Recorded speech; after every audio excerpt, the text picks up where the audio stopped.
जी बिस्मिल्लाहिर्रहमानिर्रहीम। मेरा नाम तैयब हुसैन है और मैं सीएसएस और पीएमएस को पढ़ाता हूँ। अच्छा, आज का जो हमारा टॉपिक है वो पॉलिटिकल साइंस से इब्न खल्दून की थ्योरी है, rise and fall of civilisation. अच्छा, सीएसएस में इस थ्योरी के अबाउट क्वेश्चन भी आ चुका है और क्वेश्चन इस तरह से है कि critically evaluate Ibn Khaldun theory of rise and fall of civilisation. अच्छा, क्रिटिकली इसको बाद में हम एवेल्युएट करेंगे। सबसे पहले हम rise and fall of civilisation theory को डिस्कस करते हैं। सबसे पहले मैं आपको बैकग्राउंड बताता चलूँ तो Ibn Khaldun basically north American historian था, फ़िलासफ़र था और सोशलिस्ट था, और ये अपने वर्क मुकदमा की वजह से जाना जाता था। और rise and fall theory is a central concept in his work. Basically उसने rise and fall of civilisation theory जो थी वो डिफरेंट सोसाइटीज़ के हिस्ट्री को जो है वो ऑब्ज़र्व करते हुए उसने इस थ्योरी को पेश किया था। ख़ुसूसन उसने मिडल ईस्ट और नॉर्थ अफ्रीका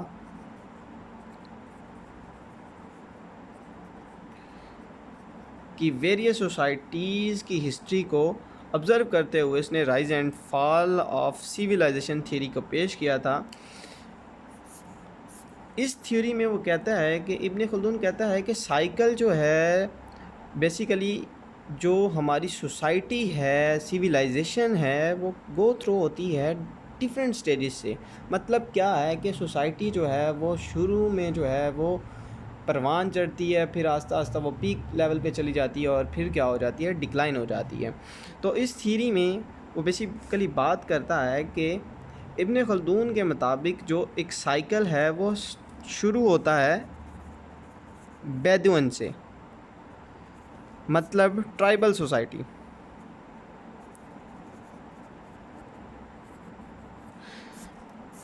ट्राइबल सोसाइटी मतलब खाना बदोश की वो बात करते हुए कहता है कि साइकिल जो है वो बेसिकली एक ट्राइबल सोसाइटी से स्टार्ट होता है। बेदुइन सोसाइटी क्या है? बेसिकली जो है वो खाना बदोश लोग हैं जो सिंपलिसिटी से रहते हैं, उनके दरमियान में सोशल कोहेजन है, सॉलिडेरिटी है, और वो जो है वो क्या करते हैं कि एक्सपीरियंस को शेयर करते हैं और हार्श इन्वायरमेंट में भी वो एक दूसरे का साथ देते हैं, जिसकी वजह से क्या होता है, स्ट्रॉन्ग बॉन्ड बन जाता है। और जब स्ट्रॉन्ग बॉन्ड बन जाता है तो फिर वो क्या करते हैं, कलेक्टिवली इकट्ठे होके वो क्या करते हैं कि प्रोग्रेस करना शुरू कर देते हैं। और जब प्रोग्रेस करना शुरू कर देते हैं तो वो जो हैं वो ट्रांजिट हो जाते हैं सेडेंटरी सिविलाइजेशन में। मतलब पहला पॉइंट ये था कि जो ट्राइबल सोसाइटी है या सिविलाइजेशन है वो शुरू होती है बेदुअन से, मतलब ट्राइबल सोसाइटी से स्टार्ट होती है, और आस्ता आस्ता जब वो परवान चढ़ती है, मिल के काम करती है, तो वो जो है वो सेडेंटरी फेज़ में ट्रांजिट हो जाती है। और जब सेडेंटरी फेज़ में वो शामिल हो जाती है तो वो क्या है, प्रोग्रेस करना शुरू कर देती है, वेल्थ और स्टेबिलिटी आना शुरू हो जाती है, जिसकी वजह से पॉलिटिकल इंस्टीट्यूशन जो हैं वो डेवलप होते हैं और कल्चर और आर्ट्स में भी डेवलपमेंट होती है। क्या होता है, पॉलिटिकल इंस्टीट्यूशन डेवलप होते हैं और कल्चर और आर्ट्स में भी डेवलपमेंट आती है।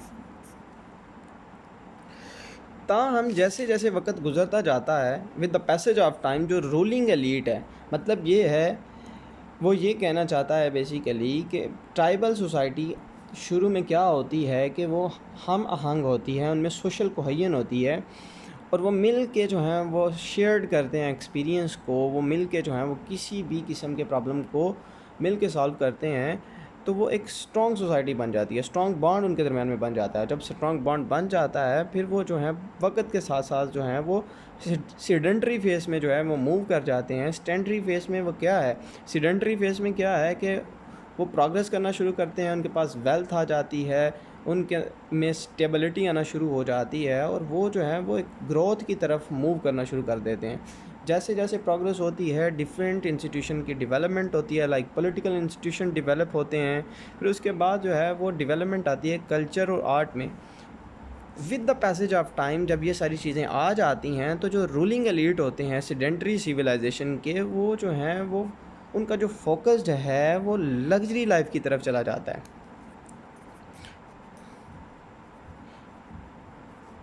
लग्जरी लाइफ की तरफ चला जाता है, वो जो हैं वो कंफर्ट जोन में आ जाते हैं और प्लेयर जो है वो इनको डिक्लाइन की तरफ ले जाता है।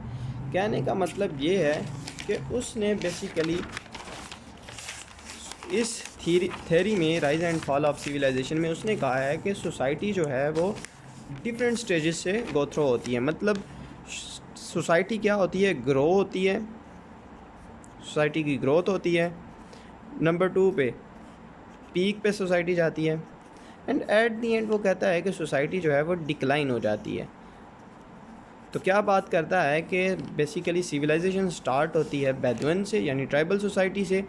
ट्राइबल सोसाइटी क्या करती हैं कि आपस में सोशल कोहेजन के ज़रिए वो शेयर्ड करते हैं एक्सपीरियंस को, हार्श इन्वायरमेंट को, उनके दरमियान स्ट्रॉन्ग बॉन्ड बन जाता है जिसकी वजह से वो प्रोग्रेस करना शुरू कर देते हैं। जब प्रोग्रेस करना शुरू कर देते हैं तो वो पीक लेवल पे पहुंचना शुरू कर देते हैं।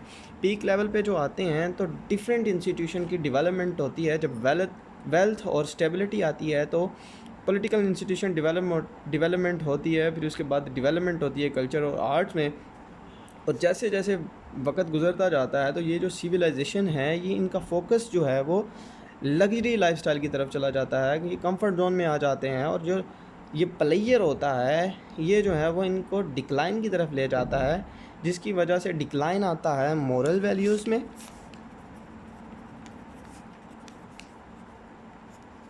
और सोशल कोहेजन में भी डिक्लाइन आ जाता है। और इब्ने खल्दून के मुताबिक ये जो डिक्लाइन है ये बाइस बनता है किस चीज़ का, फॉल ऑफ सेडेंटरी सिविलाइजेशन। जो हमारी सेडेंटरी सिविलाइजेशन थी जिसने प्रोग्रेस की थी and with the passage of time वो लग्जरी लाइफ में मुब्तला हो गए थे। तो जब वो लग्जरी लाइफ में मुब्तला हो जाते हैं तो उनका जो टच था लोगों की तरफ वो लूज़ होना शुरू हो जाता है। लोगों की तरफ वो तवज्जो कम देते हैं, जिसकी बिना पर वो क्या हो जाते हैं, डिक्लाइन का शिकार हो जाते हैं। और इसी वक्त में जो ट्राइबल ग्रुप्स हैं on the periphery of the civilisation grow stronger and more unified. और इसी दौरान जो दूसरा ग्रुप है वो क्या हो जाता है, मोर यूनिफाइड हो जाता है। और इवेंचुअली ये जो बेदुइन ग्रुप होता है, ट्राइबल ग्रुप जो होता है, ये कंकर कर लेता है सेडेंटरी सिविलाइजेशन को। और जब ये इसको कंकर कर लेता है तो न्यू डायनेस्टी जो है वो इस्टेब्लिश हो जाती है। इब्ने खल्दून आर्ग्यू करते हैं कि ये जो साइकिल है राइज एंड फॉल का, ये ऐसे ड्रीवन होता है जिसको उसने नाम दिया है अस्बिया का। इसको आप असाबिया भी पढ़ सकते हैं और अस्बिया भी कह सकते हैं। जिसको उसने कहा है, दूसरे मानों में इसकी ट्रांसलेशन की जाए तो अस्बिया को बोलते हैं सोशल कोहेजन या ग्रुप सॉलिडेरिटी। अस्बिया जो है इब्ने खल्दून के मुताबिक तब स्ट्रॉन्ग होता है जब इनिशियल स्टेज होती है। इनिशियल स्टेज मतलब जब बेदुइन ग्रुप जो हैं वो आपस में मिलकर डिफरेंट करैक्टरिस्टिक को शेयर करते हैं, डिफरेंट इन्वायरमेंट को मिल के कलेक्टिवली तौर पे वो फेस करते हैं और हर थ्रेट को वो फेस करते हैं। इसमें क्या होता है कि अस्बिया स्ट्रॉन्ग होता है और with the passage of time क्या होता है कि ये आस्ता आस्ता वीक होना शुरू हो जाता है जब हम लग्जरी लाइफ में मूव होना शुरू हो जाते हैं। जब सोसाइटी जो है लूज़ कर देती है अस्बिया को, मतलब व्हेन अ सोसाइटी लूजेस अस्बिया इट बिकम वुलनरेबल। ये वुलनरेबल हो जाती है जिसकी वजह से इसको थ्रेट होता है, एक्सटर्नल थ्रेट आ जाता है, इंटरनल थ्रेट आना शुरू हो जाता है, जिसकी वजह से सोसाइटी जो है वो क्या कर जाती है, क्लैप कर जाती है।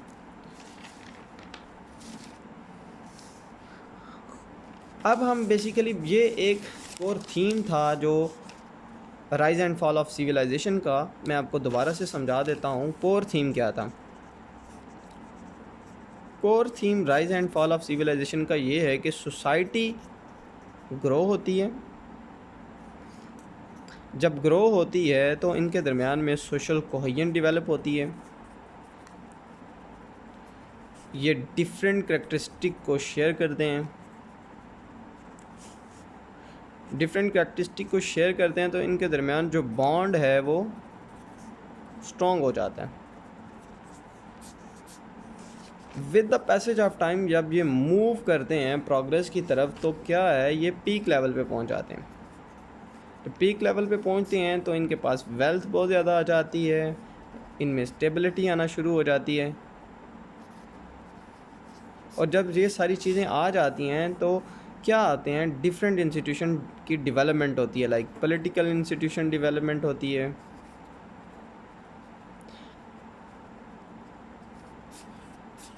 एजुकेशन में बेहतरी आती है, और क्या है कि डेवलपमेंट आती है आर्ट्स एंड कल्चर में।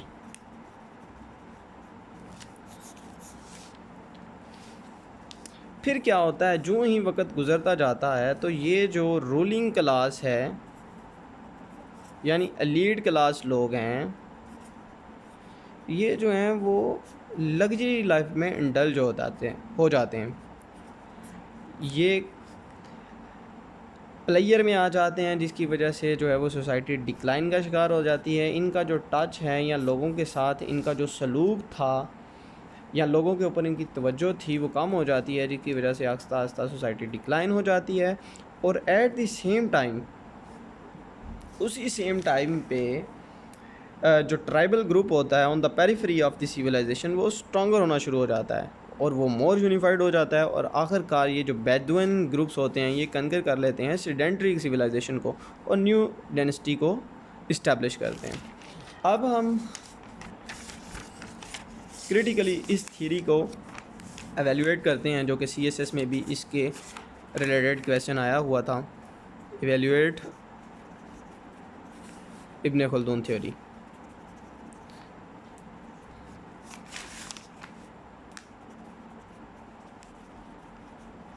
Theory rise and fall of civilisation, ठीक है। खल्दून आर्ग्यू करता है कि ये जो पैटर्न है, सोसाइटी पीक पे जाती है या सोसाइटी ग्रो होती है, पीक पे जाती है, फिर डिक्लाइन पे आती है, तो ये इनएविटेबल है। मतलब कि कोई भी सिविलाइजेशन इससे महफूज नहीं है। According to Ibn Khaldun argued करते हैं कि this pattern is inevitable and that no civilisation is immune to it. मतलब खल्दून के मुताबिक सोसाइटी जो है, जो सिविलाइजेशन है, साइकिल है rise and fall of civilisation का, ये जो है इससे कोई महफूज नहीं है। सोसाइटी जब ग्रो होगी वो पीक पे जाएगी, एट द एंड वो कोलैप्स कर जाएगी। ये इब्न खल्दून बयान करते हैं। तो क्रिटिक्स इसके ऊपर जो हैं वो डिफरेंट क्रिटिक्स हैं जो इसके ऊपर क्रिटिसिज्म करते हैं। तो पहला क्रिटिसिज्म अगर हम देखें, इस थ्योरी को क्रिटिसाइज़ किया गया है क्योंकि इसमें क्या है कि इसकी डिटर्मिनिस्टिक अप्रोच है। Due to deterministic approach theory has been criticised.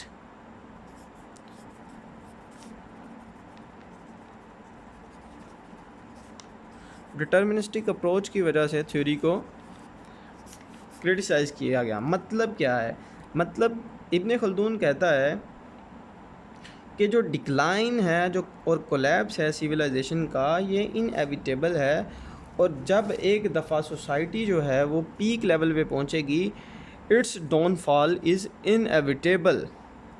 मतलब कि जब सोसाइटी पीक पे जाएगी वो लाजमी तौर पे डिक्लाइन होगी।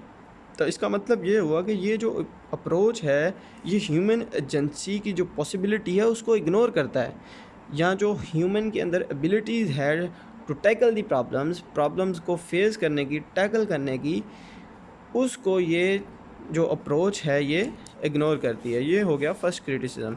अगर सेकंड क्रिटिसिज्म के पे ऊपर आएँ तो क्रिटिक्स आर्ग्यू करते हैं कि ये जो थ्योरी है इसमें जो है एम्पिरिकल एविडेंस की कमी है।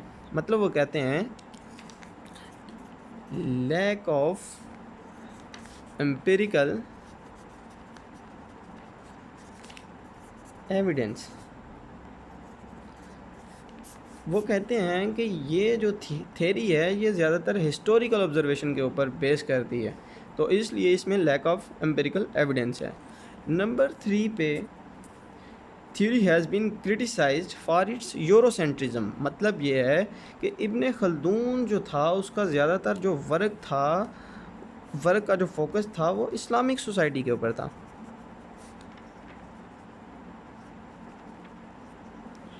और इसने जो है वो अकाउंट ही नहीं किया हिस्ट्री और एक्सपीरियंस जो नॉन इस्लामिक हिस्ट्री थी उनको इसने अकाउंट ही नहीं किया, जिसकी वजह से ये थ्योरी फेल हो गई to account for cultural difference and unique historical context. तो ये बेसिकली इसके ऊपर क्रिटिसिज्म कुछ क्रिटिक्स ने किया हुआ है। इस थ्योरी को हम क्रिटिकली इवेल्युएट कर चुके हैं और अब हम जो हैं वो इसके कंक्लूजन की तरफ आते हैं। तो कंक्लूजन बेसिकली यही है कि राइज एंड फॉल थ्योरी जो है एक सिग्निफिकेंट कंट्रीब्यूशन है to the field of history and sociology, but it has been a subject of criticism. मतलब ये एक अहम जो है वो सिग्निफिकेंट कंट्रीब्यूशन है हिस्ट्री में और सोशियोलॉजी में। बहरहाल ये थ्योरी जो है वो डिफरेंट क्रिटिक्स का शिकार है। तो ये था आज का हमारा टॉपिक। इंशाल्लाह हम जल्द ही दूसरी वीडियो के साथ हाज़िर होंगे। अल्लाह हाफ़िज़।